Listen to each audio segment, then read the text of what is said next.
El siguiente es un programa pagado de producción independiente y de libre opinión, ajeno a esta emisora. Sus opiniones y manifestaciones no representan ni vinculan a Cadena de Emisoras Columbia ni a ninguno de sus representantes ni accionistas.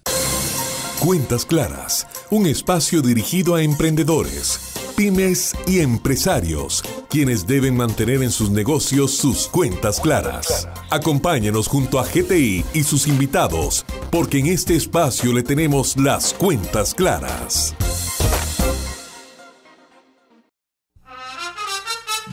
En julio, el grito del Huipipía y la fiesta de la anexión llega a todos los pueblos y ciudades. Y en Cuentas Claras, un espacio de GTI cada jueves de julio a las 9 de la mañana, llegan los temas de actualidad para la reactivación económica y social del país. Aquí por Columbia, Cuentas Claras.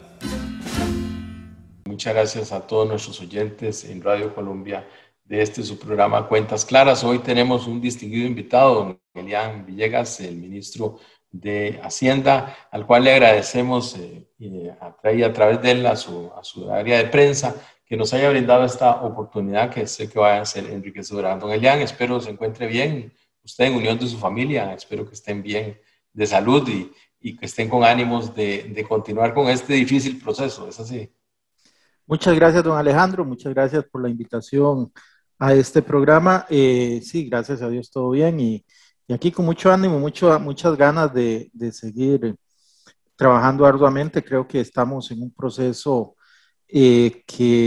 donde los números nos vienen dando la razón y donde creemos que finalmente pues empezamos a ver un poquito de luz y eso yo creo que es bueno, no solo para quienes estamos en el gobierno, sino sobre todo para el resto del pueblo. Así es que en buena hora que esto se empiece a manifestar y ojalá que siga así con mucha energía y con mucho positivismo.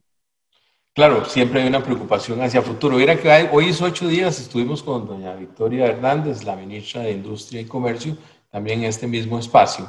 Y al final quedó un tema ahí que es la informalidad que se presenta en el empresariado costarricense. Y mucho de ello se atribuye a que los pequeños y medianos empresarios tenemos temor de los impuestos que se nos cobran y en qué se utilizan. ¿Qué les podríamos decir a esos emprendedores, a esas pequeñas y medianas empresas a las cuales va dirigido este programa, de qué es nuestra responsabilidad desde el punto de vista de impuestos ante los gobiernos? Sí. Creo que lo primero que hay que tener presente es que el hecho de que estén en la informalidad no es una autorización para no pagar impuestos.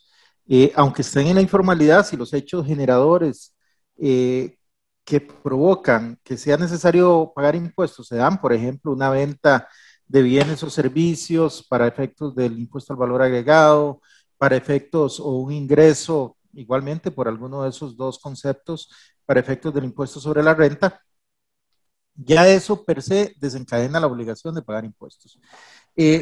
Entonces yo creo que aquí lo importante también es ver qué gano con la formalización, es decir, hasta dónde puedo llegar con la formalidad. Yo creo que hay que tener presente todo lo que es propiamente el paquete social que viene asociado con la formalización. Pensemos en pensión, pensemos en seguro social, pensemos en todos los beneficios que el correcto pago de impuestos nos trae al resto de los ciudadanos, pero también en las contingencias que estamos de alguna forma dejando de lado. Si estamos formalizados, no tenemos contingencias fiscales. En cambio, desde la informalidad sí tenemos esas contingencias absolutamente abiertas, incluso contingencias que pueden llegar al extremo de tener que justificar en algún momento algún incremento patrimonial y situaciones de ese tipo que pueden ser realmente acongojantes, difíciles, y desde ese punto de vista pues es más que evidente que si estamos en una situación de informalidad, pues lo mejor que podemos hacer es buscar la forma de cambiar, de irnos hacia una formalización que va a ser beneficiosa para nosotros y va a ser beneficiosa para la sociedad. Lo que pasa es que no podemos tapar el sol con un dedo y darnos cuenta de que estamos en un país que la cultura de pago tributario, la cultura tributaria que existe, no sé si es poca o nula. Mira, aquí en este país y muchos países de la región, parece que es un deporte nacional tratar de no pagar el impuesto que tengo que pagar. Y eso lamentablemente nos afecta a todos. Sí, pero hay que ver un elemento. Yo no diría que sea nula, yo creo que sí existe una cultura. Y creo que las herramientas que estamos manejando ahora y que usted conoce todavía mucho mejor de lo que las puedo conocer yo, como la factura electrónica, por ejemplo, es una herramienta muy poderosa que nos va a permitir disminuir sensiblemente lo que es la evasión tanto en IVA como en renta. Es una herramienta que nos permite a nosotros desde tributación saber exactamente, por decirle algo, cuántas refrigeradoras se han vendido el día de hoy en el país y a quién se le vendieron y quién las vendió. Entonces, ese tipo de información también nos va a permitir dirigirnos con toda claridad hacia tributos como IVA y como renta. Y esto va a ser todavía mucho más fácil cuando tengamos implementado Hacienda Digital. Entonces, desde ese punto de vista, yo creo que la gente tiene que aprender el tema de la cultura tributaria. Creo que ya se ha ido desarrollando poco a poco. Sin embargo, es cierto lo que usted señala en el sentido de que hay alguna gente que cree que es de personas listas evadir impuestos y en realidad pues no es lo conveniente. Evadir impuestos es una actuación criminal, es una actuación que va contra la ley y que puede provocar que una persona termine en la cárcel precisamente por no cumplir con las obligaciones que tiene conforme a la ley y con la sociedad costarricense. ¿Qué tal nos ha ido con la factura electrónica? Usted tocó el segundo de los temas que quería tocar con usted. ¿Qué tal nos ha ido con la factura electrónica?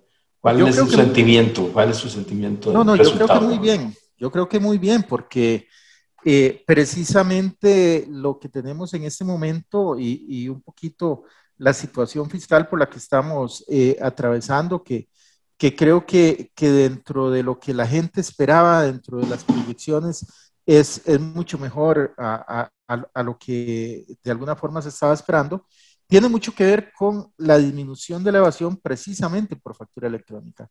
La factura electrónica nos permite a nosotros desde tributación tener un control que con la factura anterior no teníamos. Es más, yo recuerdo lo que era el proceso anterior, había que ir a que le pusieran un sello físico en las facturas y entonces ahí anotaban cuál era el facturero que uno llevaba como contribuyente, etcétera.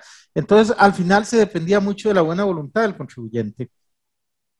Ahora con el sistema que tenemos, primero con la introducción del IVA que hace una enorme diferencia con el impuesto general sobre las ventas, en segundo lugar con la ampliación de la base cuando ya no solo estamos hablando de bienes sino de servicios, ligar eso con factura electrónica nos permite esa reducción de la evasión en la parte del IVA, pero además nos permite que el ingreso que está obteniendo, por ejemplo, el profesional en la parte de servicios, sea un ingreso que ya le quede registrado de forma definitiva para efectos del impuesto sobre la renta. Y es un ingreso sobre el que ya van a tener que tributar.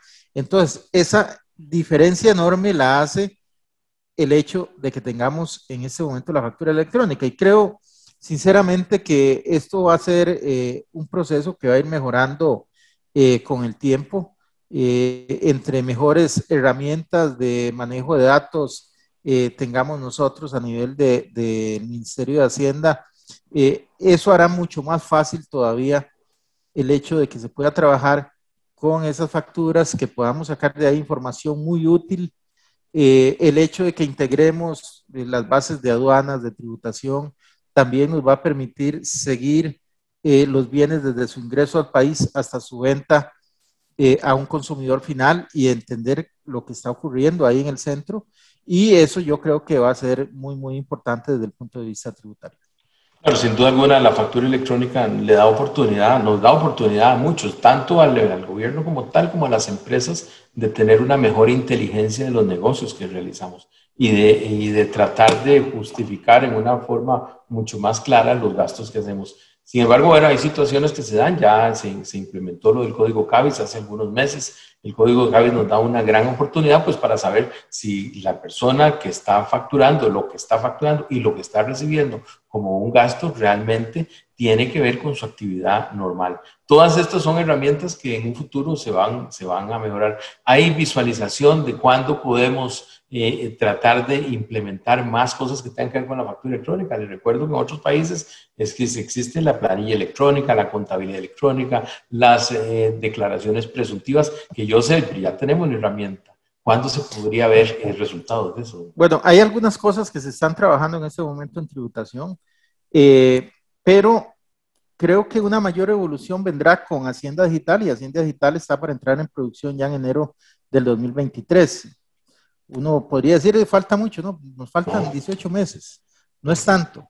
Y en ese momento entrará Hacienda Digital, que yo creo que nos va a permitir integrar una serie de cosas, entre ellas lo que es la inteligencia de datos de una forma todavía más sofisticada y, por supuesto, la factura electrónica.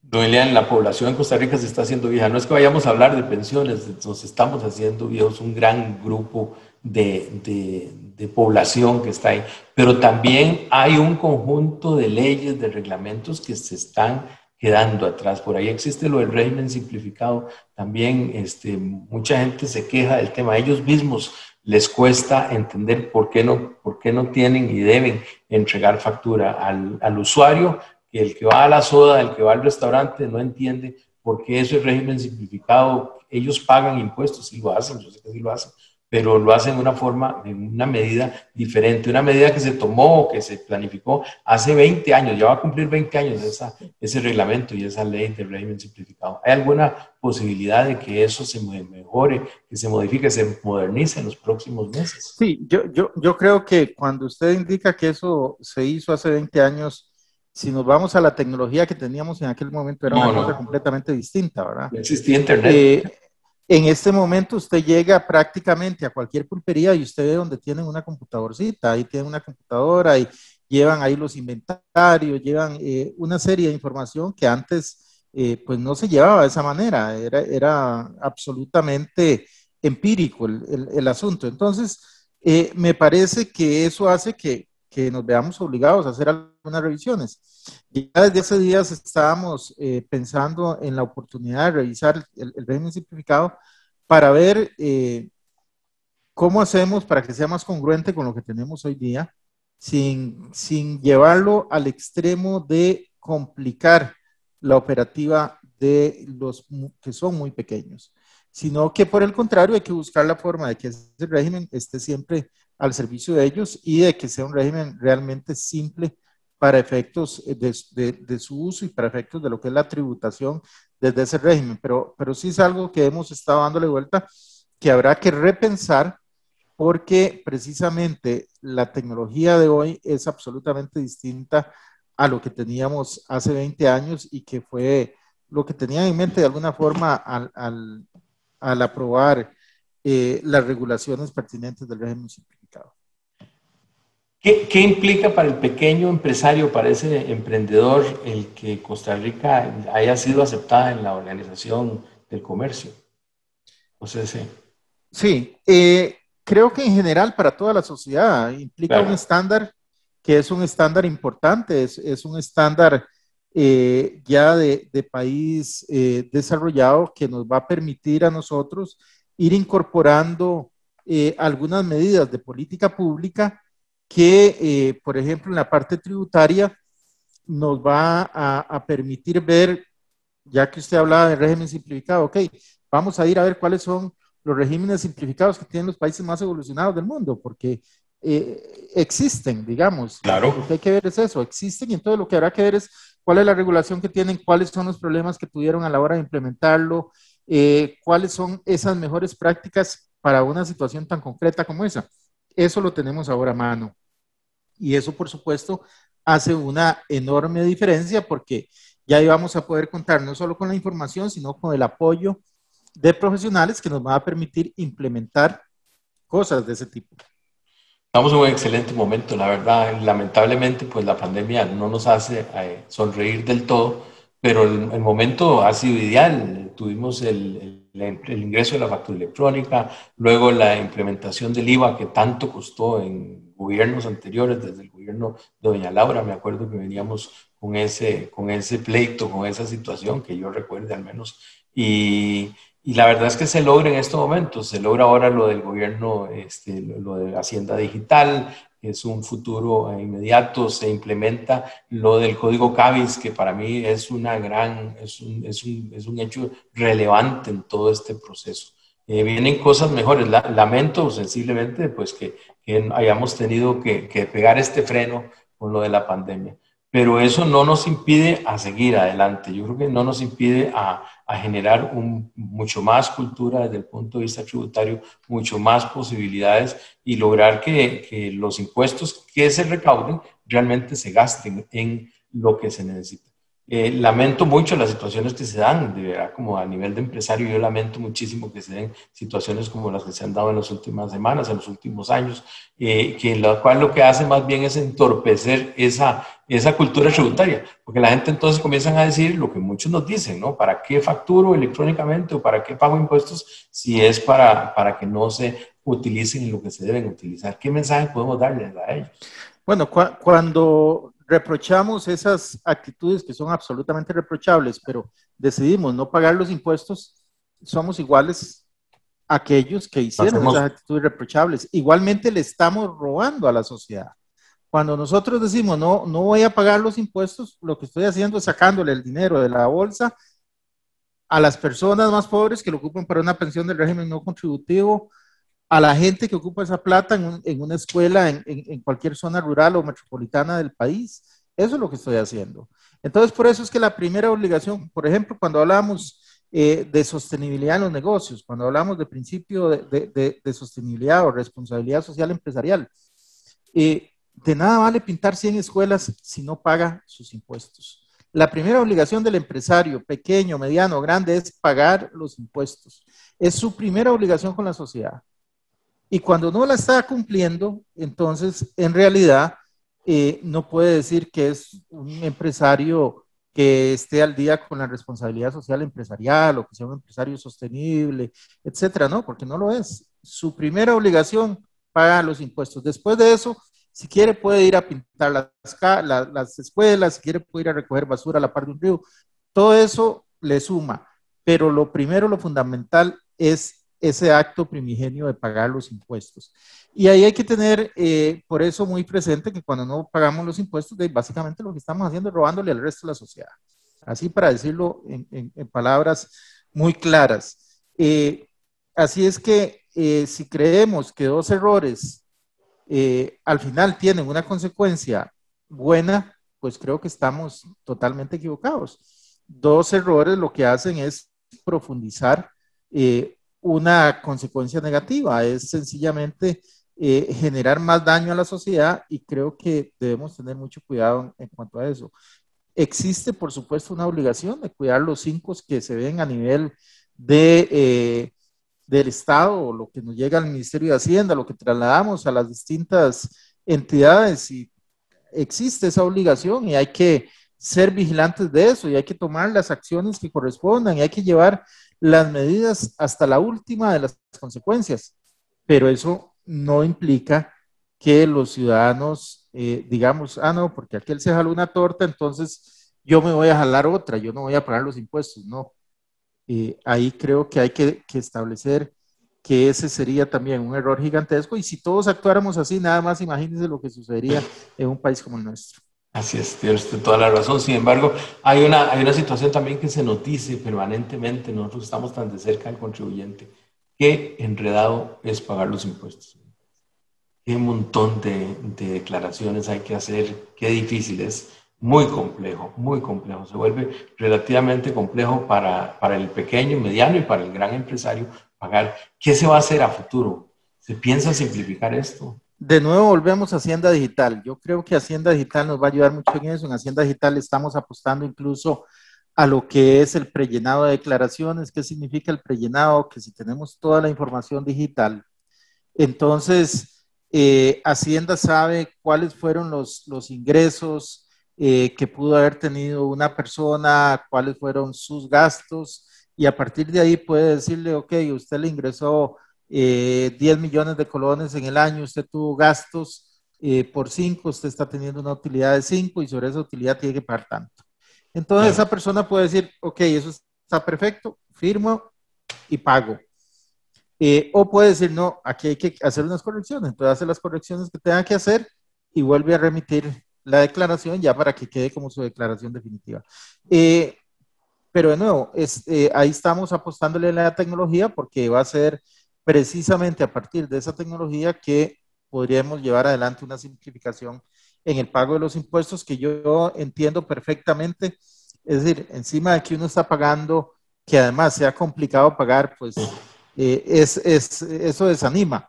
Pero esperemos que con Hacienda Digital todo eso se nos pueda simplificar muchísimo. Bueno, en este programa ya varias veces hemos hablado de declaraciones presuntivas. Usted, don Carlos Vargas, también habló del tema.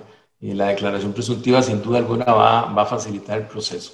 Don Elian, tenemos que ir cerrando. Lamentablemente, este programa es muy corto en el tiempo cuando la persona que está enfrente tiene mucho que contarnos. Un último mensaje para esos pequeños y medianos empresarios de este país que son nuestro oyente meta, esos emprendedores, esas personas que están día a día tratando de salir primero de la crisis de la pandemia, pero también de buscar progreso para el país. ¿Qué podemos decir? Yo les diría que no se desanimen, el país en este momento está avanzando positivamente, estamos dando un paso enorme para salir de la pandemia. Nada más les pongo un dato, el número o el porcentaje de turistas que llegó en el mes de junio es ya un 60% del porcentaje de turistas que llegó en junio del 2019.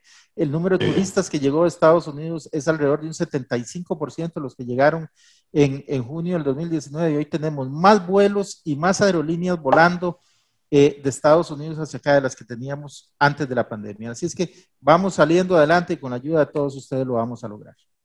Felicitaciones, cuídense por favor, cuídense en el Ministerio de Hacienda. Un saludo a las personas que nos colaboran ahí y muchísimas gracias. Dios le bendiga a usted, a su familia y a todos nuestros oyentes que nos sigan escuchando todos los jueves en Cuentas Claras. Muchas gracias, don Elian, le agradezco muchísimo su tiempo. Para servirle. En julio, el grito del Huipipía y la fiesta de la anexión llega a todos los pueblos y ciudades. Y en Cuentas Claras, un espacio de GTI cada jueves de julio a las 9 de la mañana, llegan los temas de actualidad para la reactivación económica y social del país. Aquí por Colombia, Cuentas Claras. Finalizamos Cuentas Claras por hoy. Le esperamos el próximo jueves a las 9 de la mañana junto a GTI y sus invitados aquí en Colombia, donde le brindaremos temas y orientación para que siempre lleve sus cuentas claras.